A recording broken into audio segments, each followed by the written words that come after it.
taught a third grade math lesson to a group of math resource students, and I've done this lesson 2 years in a row and kind of tweaked it as I see fit. So this is 3.6a, classify and sort 2 and 3-dimensional figures. So this includes cones, spheres, 3-dimensional objects, as well as 2-dimensional objects. And then it kind of leads into 3.6b, which is classifying rhombuses, parallelograms, trapezoids, rectangles, squares, and it really focuses on quadrilaterals, and if they do and do not fit into categories, to really categorizing shapes. 2D, 3D, there's a lot of different categories that they need to know, and there's a lot of vocabulary that they need to know, so the names of the actual shapes, and then also attributes of the shapes, so faces, vertices, things like that. Okay, so I start off with the Greedy Triangle. It's a very good book. The kids really like it. It's really cute. The triangle gets greedy and he wants to have more faces and more vertices, and he just keeps adding until finally he can't anymore and he becomes a circle, and then he's really sad. So he wants to go back to being a triangle.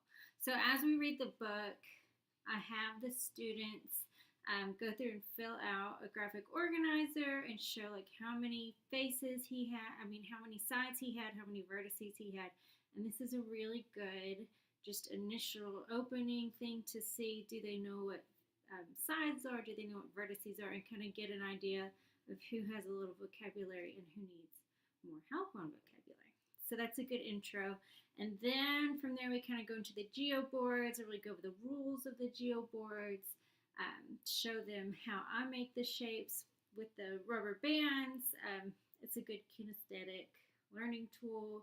It keeps them very engaged. So I do it first, and then we all do it together, and then eventually it becomes a station, and then they can go to it and they really get used to it. Then the third thing we do, something I've done every year, and the students really love it, and we take hula hoops. It's really big, and I do peer partners. So you take the two hula hoops, draw this, and they overlap them. You can kind of see that, like this.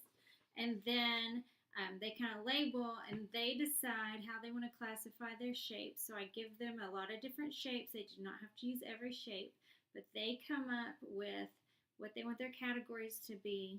And really, this is another tool for me to use as an assessment later to see, are they getting it? Are they able to figure out what categories even are? Just things like that. And then I always, the last 2 years, I've had a higher group that seems to be able to really use that higher vocabulary and work together to sort that out. And then a medium group that kind of has second grade vocabulary, and then some that are doing even maybe pre-K words, kindergarten, very basic shapes. This is a square, or this is a line, a straight line, and this one's a curvy line.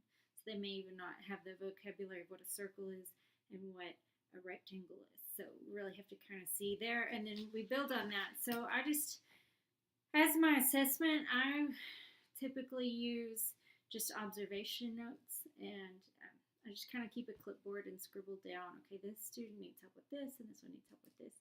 And it kind of lets me see where to go, what direction to go. This is a good initial lesson when you haven't taught any of it yet, to see how in depth you need to get with your planning, what level they're really working on.